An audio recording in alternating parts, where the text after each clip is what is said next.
Salut tout le monde! Aujourd'hui, j'ai mis en ligne une vidéo traitant de l'inspection en bâtiment et j'ai effleuré le sujet de comment annuler une promesse d'achat si on trouve des vices à l'intérieur de la propriété.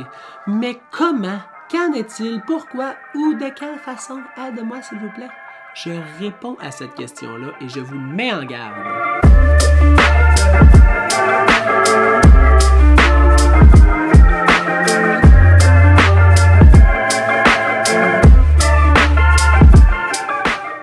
Des fois, dans une transaction, je vois le monde arriver 1000 à la ronde. Je me dis, ils vont mettre la clause d'inspection, puis si jamais ils sont pas contents de quelque chose, ils vont se sortir de la transaction. Du moins, c'est probablement ce que les gens pensent, mais est-ce que c'est le cas pour vrai? Prenons le temps d'analyser cette situation-là. Je vais vous lire la clause d'inspection qui est inclue à l'intérieur d'une promesse d'achat, puis par la suite, on va l'analyser. Donc, cette promesse d'achat est conditionnelle à ce que l'acheteur puisse faire inspecter l'immeuble par un inspecteur en bâtiment ou un professionnel dans les X jours suivant l'acceptation de la présente promesse d'achat. Si cette inspection révèle l'existence d'un facteur se rapportant à l'immeuble susceptible de façon significative d'en diminuer la valeur ou les revenus ou d'augmenter les dépenses, l'acheteur devra en aviser blablabla en donnant le rapport. Significatif. C'est quoi significatif? Pas facile à juger. Du moins, je pense pas que le jugement va être pareil si c'est l'acheteur qui juge ou si c'est le vendeur qui juge. Fait que si, exemple, il y a une fissure de fondation avec légère infiltration d'eau, qu'il n'y a pas de pourriture, qu'il n'y a pas de moisissure, puis que ça coûte, exemple, 1300$ à réparer, est-ce que c'est significatif? Difficile de savoir. De la pourriture dans un entretoit, si ça coûte 3000$ à faire, exemple, désinfecter, puis régler, changer les matériaux, est-ce que c'est significatif? Pas facile de juger. C'est pour ça qu'il existe des comités, puis qu'il y a des professionnels qui peuvent venir trancher justement ces situations-là, mais on ne veut pas se rendre dans un échange juridique. On essaye de rester toujours dans la transaction facile et de bonne foi entre deux parties, un qui veut vendre et un qui veut acheter. Comment qu'on peut faire pour se sauver d'aller dans une situation comme ça?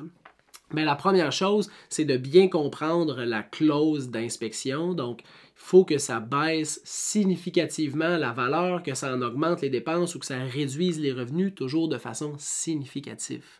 Donc, pour se protéger d'une situation où on pourrait être pris puis vouloir se désister d'une offre d'achat, mais légalement pas nécessairement pouvoir, il faut faire une bonne visite.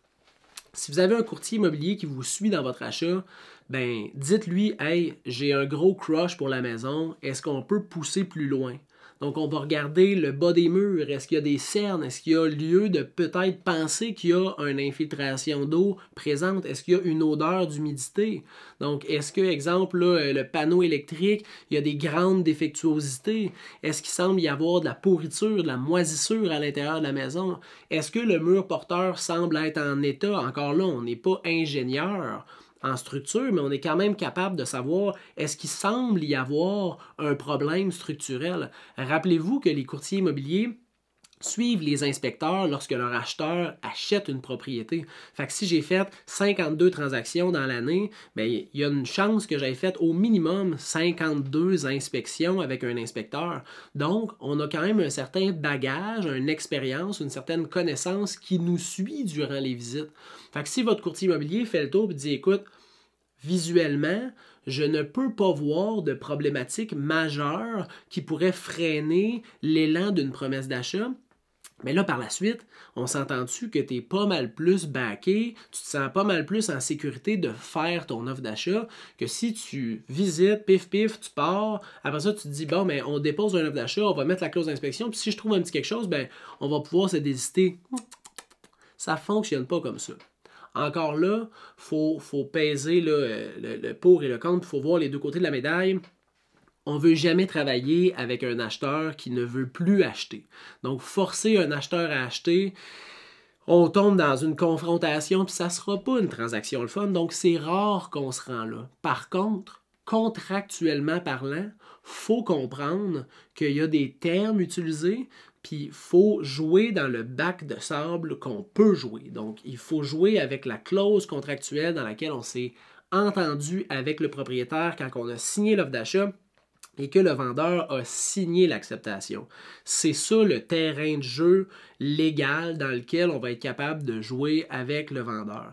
Donc, une fois qu'on a compris ça, bien, ça vaut la peine d'avoir un courtier immobilier ou un professionnel. Évidemment, je prêche pour ma paroisse parce que je suis courtier immobilier, mais avoir quelqu'un de confiance qui vous suit durant une visite, puis que si jamais après la visite, vous faites j'ai vraiment un coup de cœur sur la maison, ben poussons plus loin nos vérifications. Comme ça, si on sort et on veut déposer un offre d'achat, ben on va être en mesure de le faire en toute sécurité puis en quiétude.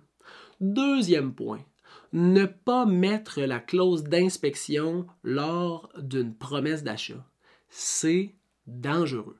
Un courtier immobilier, puis j'ai essayé de trouver s'il y avait un règlement ou une loi, sûrement il y en a une, mais je ne l'ai pas trouvé, mais un courtier immobilier ne devrait pas vous conseiller de faire une offre sans inspection sur une propriété parce que c'est sécuritaire de faire une inspection, pas dans le but de renégocier, dans le but de connaître la propriété et de potentiellement découvrir quelque chose qu'un courtier immobilier ou un acheteur ne verrait pas.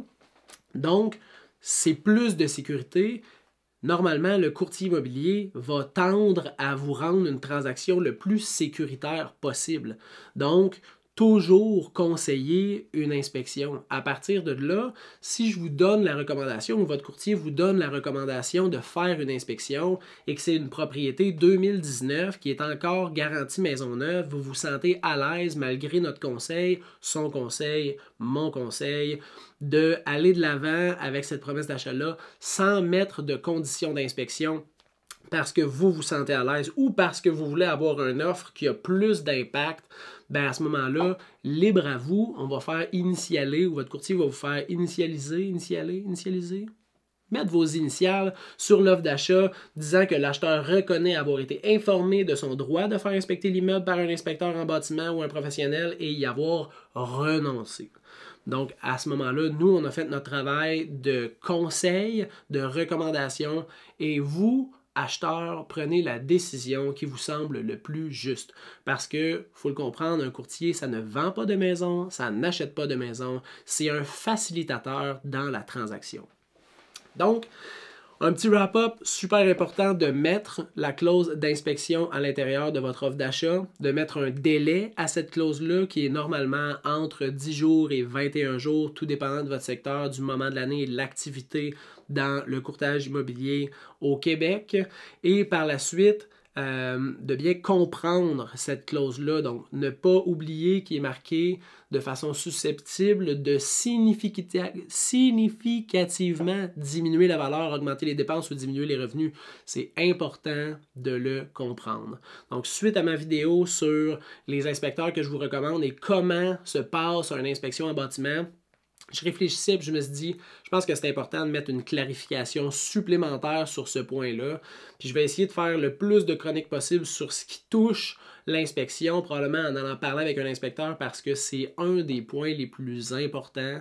On veut une transaction sécuritaire, un bâtiment qui est en sécurité et en santé, un inspecteur, une inspection, c'est un gros plus dans votre transaction. Si vous avez des questions, bien évidemment, n'hésitez pas, écrivez-moi en privé ou marquez-les en commentaire. N'oubliez pas de mettre un petit pouce pour me dire que vous avez aimé la capsule et vous pouvez vous abonner à ma chaîne. Ça va m'aider à rejoindre le plus de monde possible et de continuer à avoir du gros fun à vous faire des capsules à tous les mercredis et les vendredis et quand je triche, même le jeudi. Je vous souhaite une super bonne journée et on se revoit bientôt!